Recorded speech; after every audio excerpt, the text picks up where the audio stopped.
After evidence that was hidden for 2 years and 2 months came to light at trial that proved my innocence. It took the jury less than 15 minutes to acquit me. Now, that being said, some of these officers around here decided that I'm still a child molester and that they were going to tell people that. What'd you call me? Like I said, I don't talk to child molesters. Thank you. You realize I was acquitted of all charges? I'm gonna have you CTW. Don't do it. I'm gonna have you CTW. I don't give a fuck. Go in there. One, it's illegal for you to go in there and solicit a trespass. I don't give a fuck. No, it's not. One, I was acquitted of all charges, dipshit. You're a child molester. I was acquitted of all charges, dipshit. Tell everybody on your page that. Everybody already fucking knows. I've talked about it. I've talked about it. You want to be the next famous one? You want to be the next famous one? You want to be the next famous one?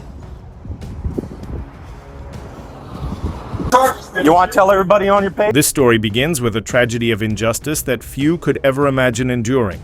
A man was falsely accused of one of the most horrific crimes, child molestation, and as a result he spent over 2 years in jail for something he did not do. When the truth finally came out at trial, the jury took just 15 minutes to find him innocent. 15 minutes, that's how fast the truth destroyed the lies that had stolen 2 years of his life. The damage, however, was already done. The label of child molester doesn't wash off easily, even after acquittal, and society's judgment lingers long after the court clears your name. But what makes this story even darker is what came next. Instead of moving on, some officers from the Commerce Police Department decided that they didn't care about the verdict. They ignored the jury, ignored the truth, and continued spreading the false label, a label that could get an innocent man harmed or even killed. It's one of the most dangerous forms of retaliation imaginable, because it doesn't just attack a reputation. It endangers a life. This is not law enforcement. This is harassment under color of authority. That? Go ahead. No, they don't. No, they don't. And you're a white supremacist? Nah. I don't talk to you, man. Hey.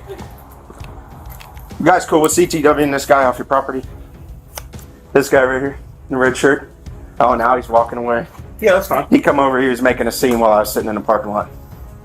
Oh, yeah. Yeah, you know what I'm That's the talking guy about. who was, yeah. Yeah, so, yeah, Now he's standing on the sidewalk. yeah. Go ahead, Dr. Torres. What was he doing?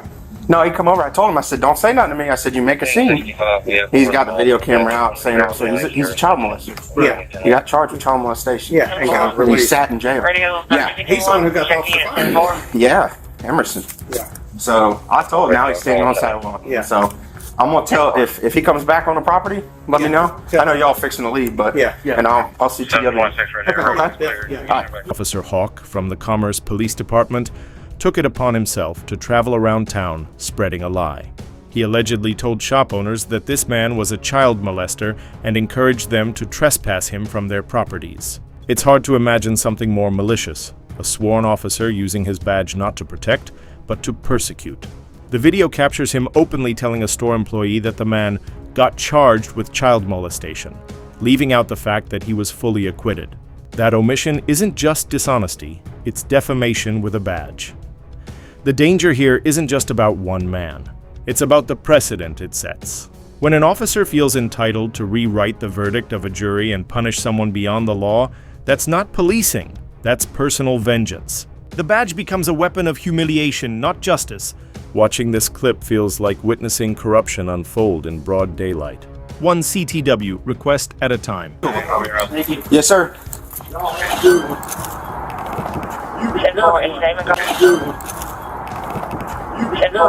Always. You've been warned. You step foot on this property again, they're going to CTW you. You make a scene. Do not make a scene right now. I'm telling you right now. You're on the sidewalk. Don't play with me. It's called an easement. I'm not an idiot. I know what an easement is. I know how the law works, dude. Why don't you pull up the final disposition on my charges, dipshit? Why don't you pull up the final disposition on my charges, dipshit? And you're a white supremacist. I don't play with A white supremacist? A white supremacist? Where the fuck did you get that from? Yeah, you're done. You're definitely done.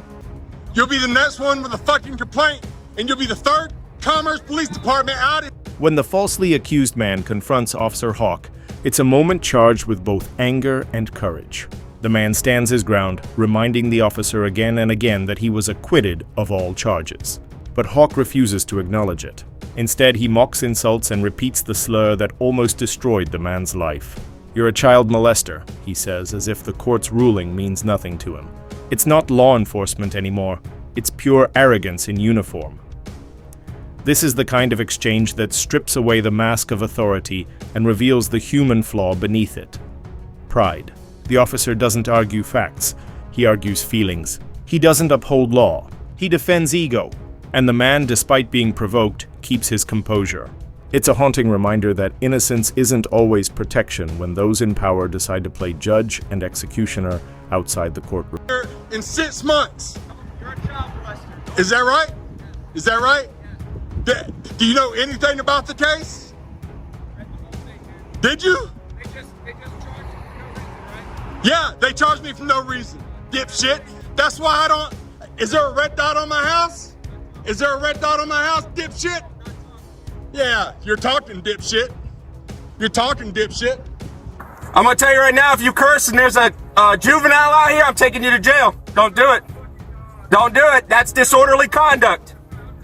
Yes, it is. Yes, it is. 100%. 100%.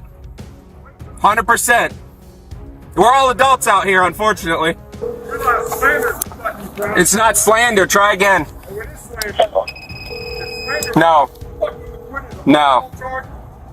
No.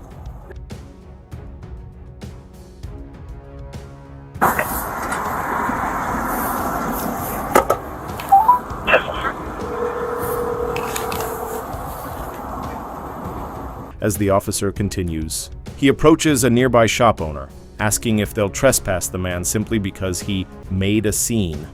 What scene? A man defending his name? This is how false narratives spread, not through evidence, but through suggestion, tone, and authority. The shopkeeper agrees, not because of facts, but because a police officer is asking. And just like that, another door in the town closes for an innocent man. This single moment exposes the fragile balance between community trust and police power. When an officer abuses that trust, every word they speak carries the weight of official truth, even when it's a lie. It's no longer about protecting public safety, it's about enforcing personal vendettas under the appearance of duty.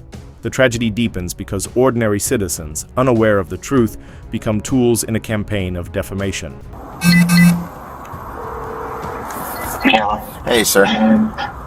Hey, I'm really sorry to bother you at home, but and I only wanted to involve you because I know Gonzo's a little busy right now, and I really trust your input and your thoughts on this. What in the world, when in the world do I consider this guy, Mr. Ponytail Express, who's the child molester, when do I consider this disorderly conduct with him standing out on the sidewalk, cursing and screaming at me over here at ABC Pond? When do I, you know what I mean? Because I mean, he was originally out here cursing at me. I told him, I said, I am not talking to you. I said, I am not talking to a child molester. I'm not doing it. I don't want any part of it. Stay away from me. Go away. And he will not. I mean, I don't care about him standing out on the sidewalk. I really don't.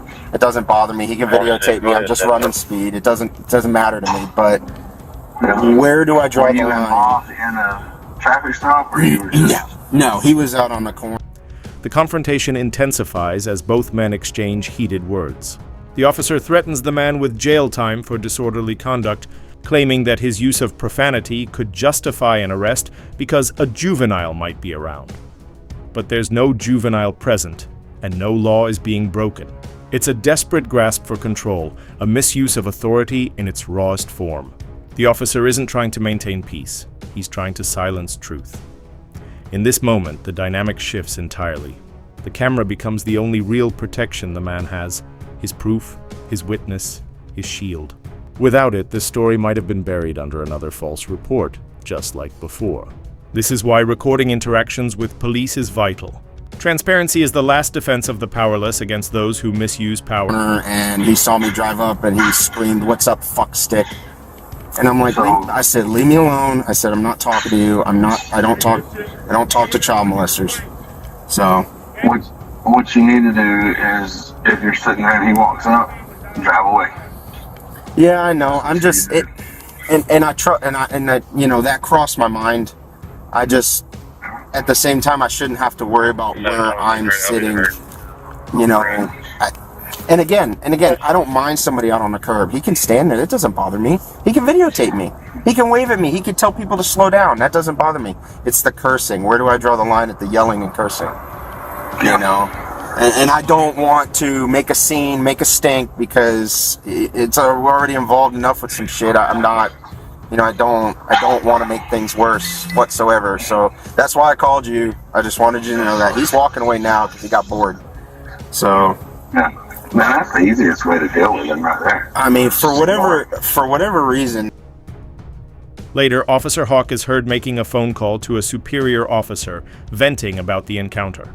He refers to the man by his old charges, still calling him a child molester, and asks when cursing becomes disorderly conduct. It's revealing. He knows no crime has been committed, but is desperate to find one. He admits the man was on a public sidewalk, admits he wasn't interfering with police work, and still looks for a way to justify his anger. This phone call captures the mindset of retaliation perfectly. It's not about law or safety. It's about resentment. The officer feels disrespected, and instead of walking away, he plots justification. That's how abuse of power begins, with personal offense disguised as public duty. The more he talks, the more obvious it becomes that emotion, not evidence, drives his actions. He just yelled at me and said he's going to make a complaint. I don't know how he's going to make a complaint. I didn't do anything. I turned my body cam off for this whole thing, so y'all are going to hear and see everything I said.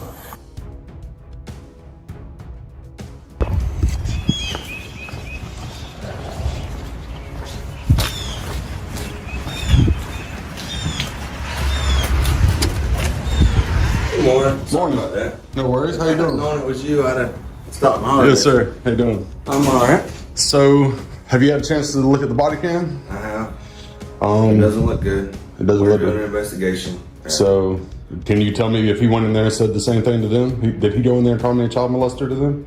The video looks horrible, Okay. and we're doing an investigation. Go ahead and actually fill out the I got the forms. I'm going to fill those get them out. back to me. But like I said, I'm not waiting until I get the forms to start the investigation. That's already started. Yes, sir. Here's my issue, and I want you and everybody else that sees this to know. I'm not anti-police. I'm not anti-cop. Bad policing landed me in jail for 2.5 years facing a life sentence for a crime I didn't commit. And bad policing also hid evidence of that crime until the trial. That's what got me acquitted after 15 minutes of jury deliberations. I'm not anti-police. I'm anti-bad policing. And I'm anti-guys that can't control their emotions. If you can't control your emotions, you shouldn't be out here. And they just went through training last year over the Emerson incident, and obviously it didn't stick for at least him. You know what I mean? The couple other officers, great job ignoring me. Perfect job ignoring me. That's what they're supposed to do. But, you know, we definitely have an issue with this one, so. We're going to do the investigation, see if policy violations, whatever, occurred, and then we'll go from there.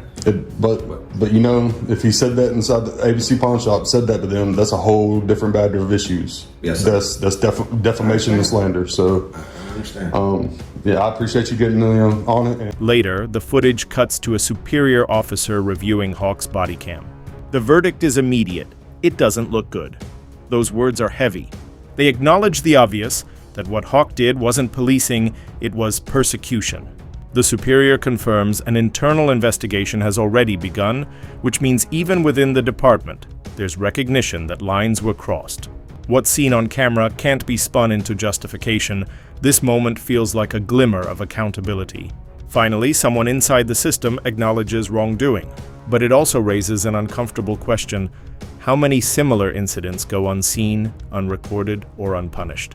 It took clear video evidence to expose this one. Without that lens, without the public's eyes, this would have been another invisible act of retaliation swept under the rug.